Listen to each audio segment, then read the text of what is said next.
leadership style for innovation. How to develop the leadership style that fosters innovation?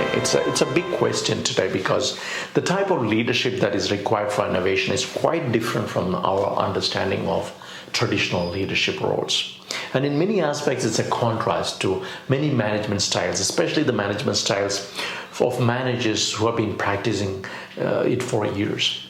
For example, innovation is about breaking the norm and changing the status quo, while the role of a manager is to preserve the status quo, to make sure that there is repeatable cycles of behavior and processes that will help them to achieve their goals consistently, not to change it or to disrupt it, but preserve it. Now, there's a difference between working on something and working towards something. And the leadership that fosters innovation, remember that they are always working towards something. Traditional leadership is very operational in nature and is about doing everyday tasks to achieve an outcome. But innovation is poised to the future and it happens in a unique context. Leadership for innovation is poised at making changes to change the status quo. Very often, business leaders are focused on these immediate results. They want immediate solutions that give the results for the current quarter they are working on. Most of their efforts, time and energy are spent on achieving short-term goals, and they also tend to become their vision and focus. Now, this is very bad for innovation. Innovation requires a long-term outlook. It goes beyond this quarter-to-quarter focus. It takes a visionary leader to innovate. Innovation leaders possess this vision for change, the promise for a better tomorrow for their customers, for their stakeholders, and for their employees. Their vision and strategic direction that determine the course of their actions. Because we cannot expect a team to be innovative if they don't know where they are headed. Innovation must have a directional purpose and a clear vision to work towards something innovative. Innovation is a serious agenda, but those who envision innovation as a tactic, they tend to see it as a short-term agenda. Leveraging innovation as a long-term strategy serves better for sustainable growth of an organization. You can't afford to stop innovating in a high volatile market. It's a never-ending process. To sharpen the competitive edge, to fuel new industries, to exploit new markets, and to develop new products and services, you need innovation to be part of the long-term vision and the short-term focus. In a volatile market, conventional knowledge has limitations. And to keep up with the speed of change, innovators and leaders must embrace unconventional thinking to maintain the competitive edge. The edge is thinking differently and leading innovation. Leaders innovate, period. As Steve Jobs once said, the innovation distinguishes between a leader and a follower. Different leaders have different innovation agenda for their organization. To many, innovation is equated with change and progress. To some, it is mere survival. For others, it could be the ultimate tool for differentiation. Innovation can be so contextual, rising to meet the need, or it could be the answer to sustain a visionary company, or it could be the strategic alignment with the overall business strategy, or even just a plain mandate. So what should leaders do to make innovation happen? That's a big question. First of all, leaders lead innovation. To lead innovation, you need to lead with the right questions. You lead with questions. It's important for leaders to ask critical and strategic questions that are very, very crucial for innovation. Questions like, how are you going to sustain your business in the future? What is your next thing, the next big thing in your industry? What is your next big threat or disruption that you foresee in your business? What is the next big opportunity that you see? How can you make things better at what we do? What are the adjacent opportunities that we have? How to maximize the potential and the resources that we have to improve our profitability? What to focus on, both in terms of long-term and short-term strategy? And what we must ignore as a no to do strategy. What we must say yes to and what we must say no to, and so on. These are critical questions that innovators ask. Because leaders lead with questions, and it is the job of the follower to find the answers to those questions. So ask questions, be genuinely curious. You don't need to have all the answers. You don't need to have the technical expertise to manage innovation, but you must know the appetite for new approaches to solving problems differently. By asking questions, you help your team to explore new possibilities, and new possibilities lead to innovation. Some of these questions can be so specific to identify the growth engine of your business also. Your next growth engine can emerge from the existing or unexplored markets, customers, networks, or business models. Lead innovation with the vision of the future.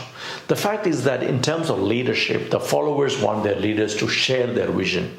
Leaders are meant to be the architects of the vision, and they can envision it by understanding your organizational capabilities and knowing how they are going to address the current and future needs of their customers.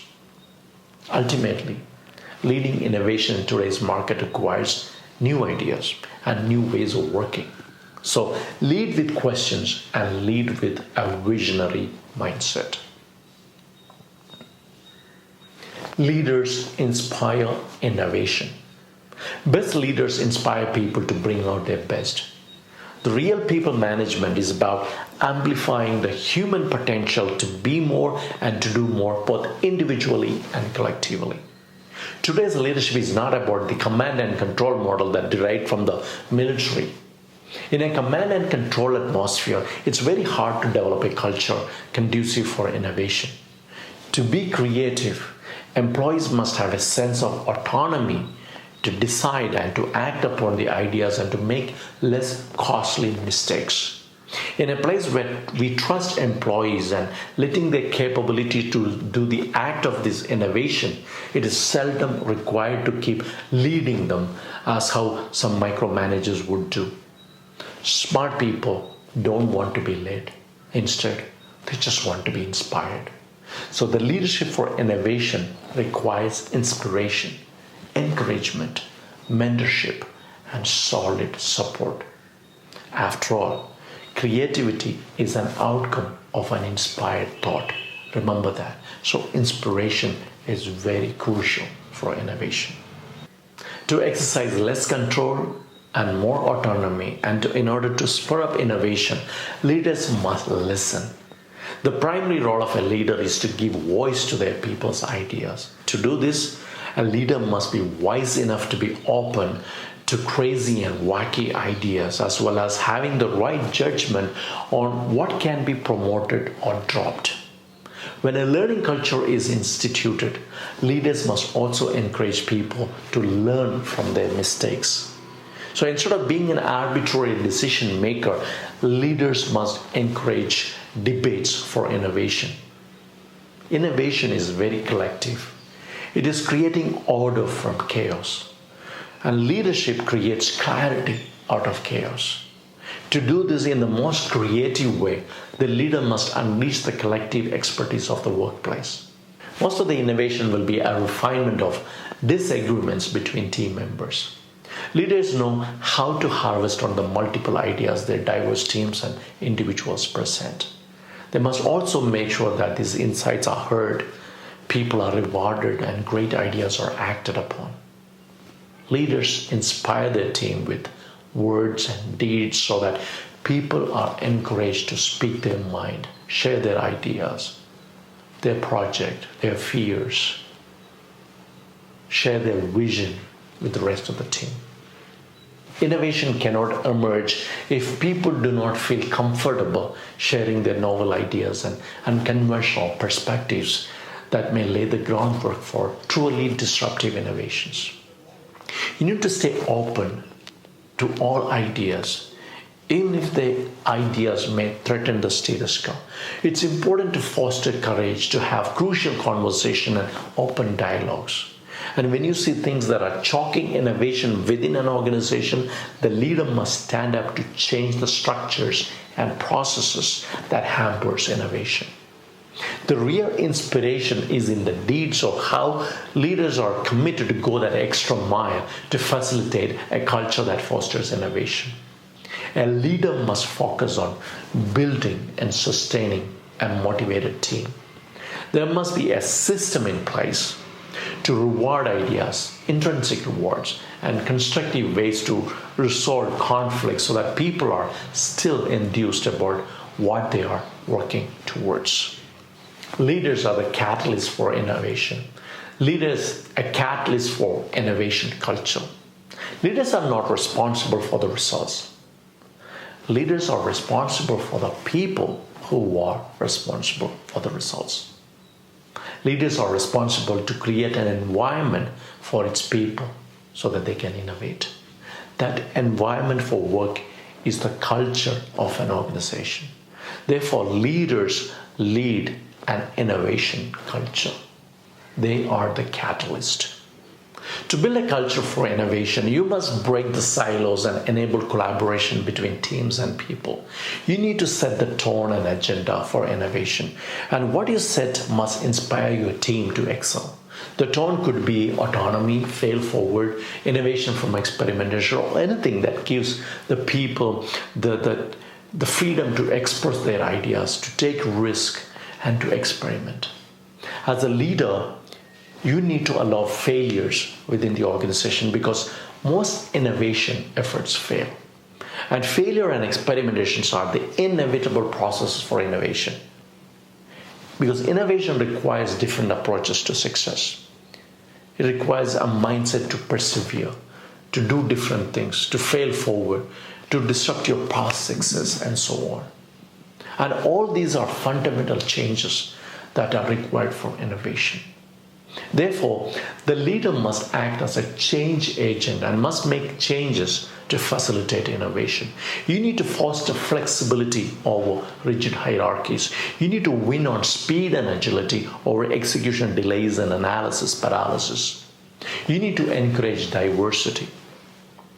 Diversity of thoughts is very vital to generate creative and more robust ideas. Also, you need the culture to be more transparent, and people must feel the freedom to share their ideas in a trusted environment. Innovation doesn't stop with ideas. Ensuring your company has the willingness to innovate is step one. Step two is instilling people with the ability to innovate. You need to build the capabilities to make innovation happen. Innovation often happens when a diverse group of people, they come together and they generate a wide variety of ideas till these ideas get evolved and executed and market accepted. This process often involves heated debates, and the leader's job, the leader's primary role is to ensure that people feel supported enough to share their ideas, yet make sure there is enough confrontation to spark new ways of thinking in your organization. As new ideas emerge, companies must then experiment and then adapt based on the learnings they have. To succeed at innovation, there must be an innovation process that is smooth and as well as a process that is understood by everyone in an organization. Because innovation cannot happen overnight.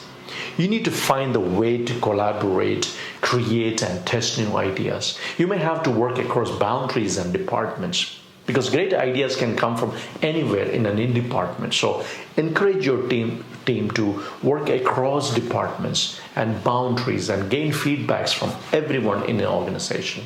Feedbacks, feed forwards, they all matter in the evolution of the products that you're creating. And the most important part of building the culture for innovation is to constantly close the gap between knowing and doing. The culture implements strategy. Culture executes. And no innovation happens without the successful implementation of an idea. Therefore, the culture must be pro-innovation with a sense of urgency and agility to implement ideas faster, learn from mistakes, make changes, iterate, and continuously evolve. Becoming a catalyst for innovation also includes being a great facilitator for innovation. To succeed very well in the marketplace, there must be a great infrastructure that will make innovation a smoother process. To provide a proactive atmosphere and to measure the progress, great IT infrastructure and financial budgetary support must fall in place. Without enough funding, ideas will just remain as ideas alone. So leaders lead innovation, they lead change, they lead cultural transformation of a company, they act as a catalyst, they inspire people to innovate. They are responsible for building the right environment conducive for innovation. They are also responsible to eliminate obstacles that hamper innovation. They do this by changing the status quo. They level up the game. They change the rules of the game. And sometimes they also play the new game to win the marketplace, to dominate, to thrive, and to succeed in these changing times. Because leaders, they reinvent companies. They make their businesses relevant for current times. They are the architects of what is coming. They shift the paradigms. They act with courage. They question assumptions. And they do all this because they ultimately want to innovate. They want to create and deliver value unlike anything their customers have experienced before. They are the real change leaders. They are the real innovators.